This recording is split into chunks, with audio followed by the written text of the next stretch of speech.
You're watching Truth versus Hype. In his Red Fort address, the Prime Minister was combative in his defense of his black money bill meant to bring back illicit flows from abroad, but which some in the corporate world see as leading to a witch hunt. Are these fears justified or are they exaggerated? Will black money actually come in some substantial measure, or are millionaires actually leaving the country? And is the government guilty of ignoring the roots of black money right under its nose? हमने एक कठोर कानून पारित किया। अब जब कानून पारित हो गया तो हर हफ्ते कोई न कोई हमारी सरकार का संपर्क करता है और कहता है आपकी सरकार ने बड़ा जुल्म किया, ऐसा कठोर कानून बना दिया, कोई कहता है ऐसा काला कानून बना दिया, इसके कारण अफसरों का जुल्म बढ़ जाएगा, काला धन थोड़ा डाइल्यूट हो, थोड़े नियमों में छूट आ जाए, इसके लिए हमारे तक संदेश पहुंचाए जाते हैं। मैं 3 इंडिया 125 करोड़ देशवासी मैं आज ये कहना चाहता हूं, उस साइड इफेक्ट की तैयारी के साथ ही काले धन के खिलाफ कठोरता से काम लेने की दिशा में हम आगे बढ़े और बढ़ेंगे। The Prime Minister on his government's uncompromising approach against black money. But the anxieties surrounding the law hard to ignore, leading to a rare appearance on Doordarshan by top finance ministry officials to take on doubts and fears about the law. Under the bill, the government has opened a 3-month window starting 1st July to declare foreign assets. Anyone who does will pay 60% of the value of those assets and will be insulated from prosecution. You have to pay tax of 30% and an equivalent amount as penalty.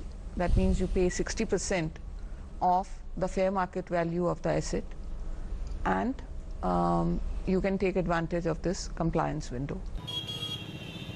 But for those who don't declare in the window, tough penalties are in store. If you fail to take advantage of the compliance window, the repercussions in terms of the provisions of the Act are very, very stringent.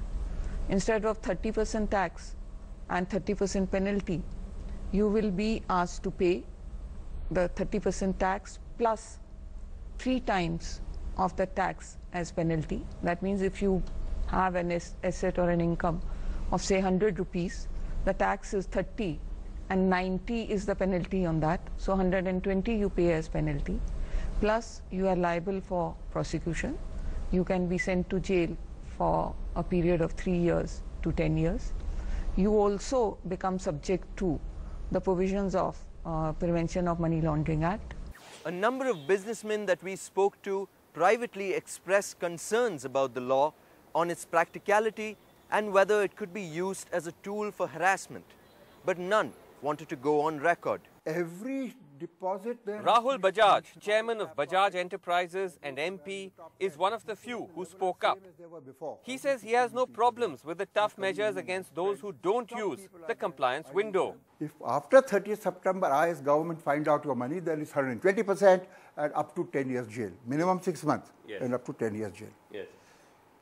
I have no sympathy for black money there. I'm not even talking of the black money of others and others which are drug money, which are terrorist money. Those people should be hanged as far as I'm concerned. I'm talking of tax evaded money, which used to be not a crime in Switzerland, that's why you never got information. Today it is a crime. Those people who save that money, save that tax, and other idiots, self-included, believe it or not, pay tax. I have no sympathy for those. What is then the concern? So, after the term is over, disclosure term, now one can say 10 years, up to 10 years is too much. I'm not getting into that debate. They should pay the price for their sins. You're okay with that? I'm with that. You have no problem with that. But says that it's during the compliance period that there are fears of harassment. If I declare after 1st July, and before 30th September or 31st December hopefully, you tell me clearly, Mr. Government of India, these things happen, you can't declare. So I won't declare. Then I'll take my chances, go to Supreme Court, fight it out. In my lifetime, nothing will happen to me. Right. I declare, then you say it's an illegal declaration. I'm neither here nor there. Everybody is saying that.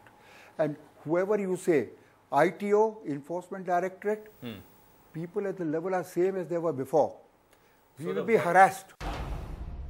Officials in the Finance Ministry say that they will tightly monitor the compliance to ensure that there's no misuse, deputing just one officer in Delhi and Mumbai to receive the submissions.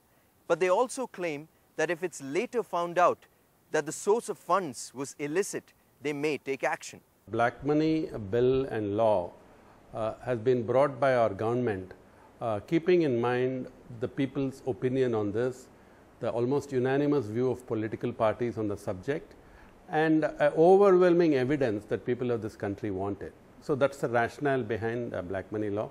It doesn't mean that we are against business or anything like that, as you will agree. But perhaps the biggest deterrent, the government says it can't guarantee anonymity. ये जो new law है, it's very clearly stated that एक तो ये है कि इसमें कोई assurance of confidentiality नहीं दी गई है, but at the same time there is a provision, वो provision में ये कहा गया है कि section 138 of Income Tax Act, which is basically a confidentiality provision कि individual taxpayer का जो information है वो confidential रखा जाएगा. However, the department in public interest can declare it, but by and large वो information जो है उसको confidential रखा जाता है. My concern is, now do you want people to declare or not? You want money to come in, you want to declare. People want them punished. Who are these people now? You are getting the money. Don't put roadblocks. 30% extra tax penalty is okay, I'm saying. I will, why don't you say I will not disclose? Worst comes to worst, go to Supreme Court and take permission if you have any doubt. No, people want them to be punished. Okay, then the money 90% will not come back of anybody who matters. You're saying this will be a disincentive then?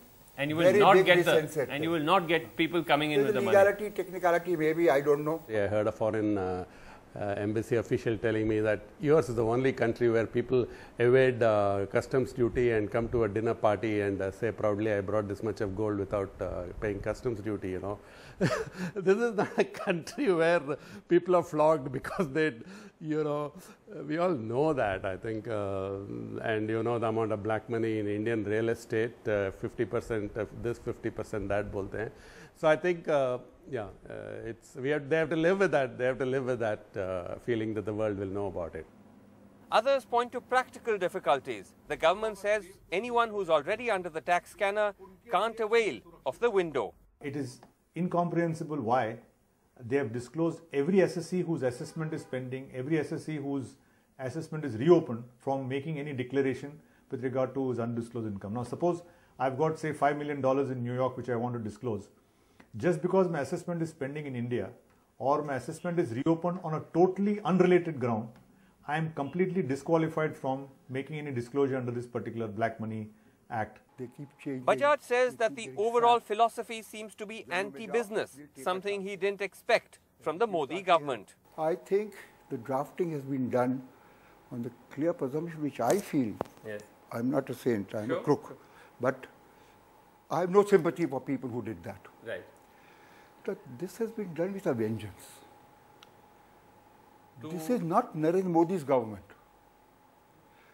You want money to come in. You want ease of doing business. You want to collect this money, equivalent to what, 10 lakhs per citizen.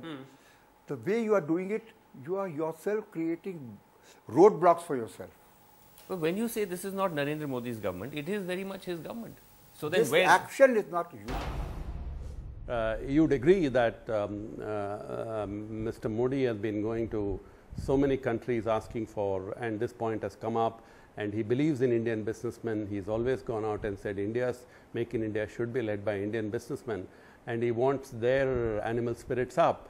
But you know, at the end of the day, Srinivasan, as Advaniji once said, the duty of a politician is to listen to the people and express their sentiment in a way that he stays in power. So, the views of the people, I mean, you would agree as a media personality that is decidedly very anti-big business, which has gone out and, under-invoiced exports, over-invoiced imports. In the end, the debate on whether the bill is effective or not will be answered by how much money has come in. So far, the only figure we have is what the Prime Minister mentioned in his speech, rupees 6,500 crores, which has come in up till August 15th, exactly the halfway mark of the compliance period. इतना ही नहीं, अभी कुछ दिनों में जब ये समय दिया है कि आप अपना घोषित कर सकते हो, मैं आज कह सकता हूं करीब 6500 करोड़ रुपया अब घोषित आए, लोगों ने आकर के घोषित सामने से करना शुरू कर दिया. Even if we assume that almost double that amount will come in the remaining 1.5 months, that still comes to about rupees 20,000 crores that would have come in this 3-month window. Now, that may seem like a substantial figure, but given the huge scale of foreign black money that is claimed by the government, is that good enough? Well, we're going to have to see how it works in practice, but this government's practices so far have not actually inspired a great deal of confidence. They say no tax terrorism, but they've slapped a whole lot of new cases on various companies, on new categories of taxpayers.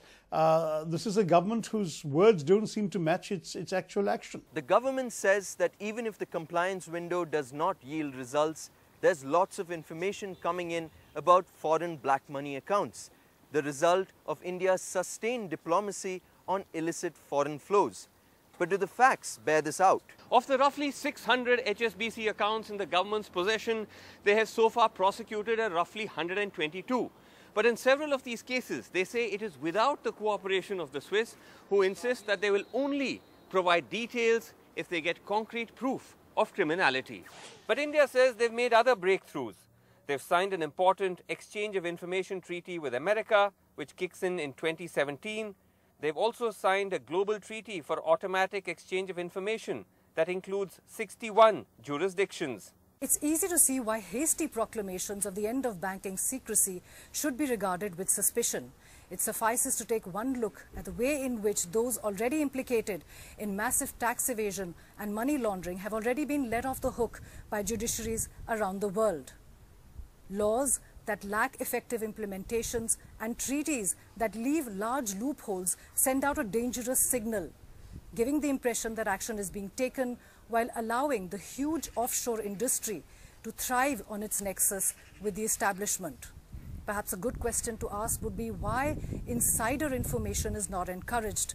Whistleblower protection laws could make things easier for wrongdoing to be revealed, but that is one thing that is sidelined every day, everywhere, including in India. Even as the Indian government claims to be intensifying its crackdown, there are reports of businessmen, their relatives, and sometimes even company officials moving as non-resident Indians to the countries where they have their bank accounts, taking them outside the reach of the Indian law. There's plenty of anecdotal evidence about the outward exodus of millionaires, but little by way of facts. The closest is a report by a company called New World Wealth, which tracks the movement of high net worth individuals.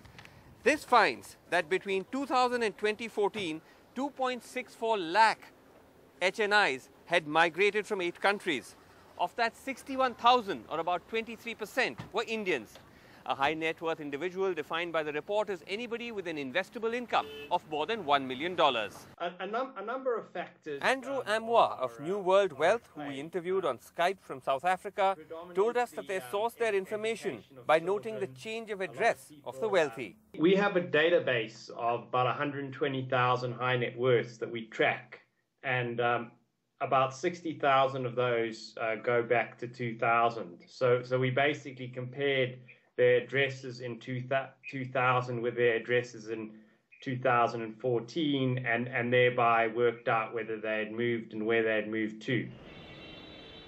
Andrew claims not all Indians are travelling abroad to protect their income from tax, but the choice of destinations suggests that education alone is not a factor. Well, based on our research, the UK is obviously a big one.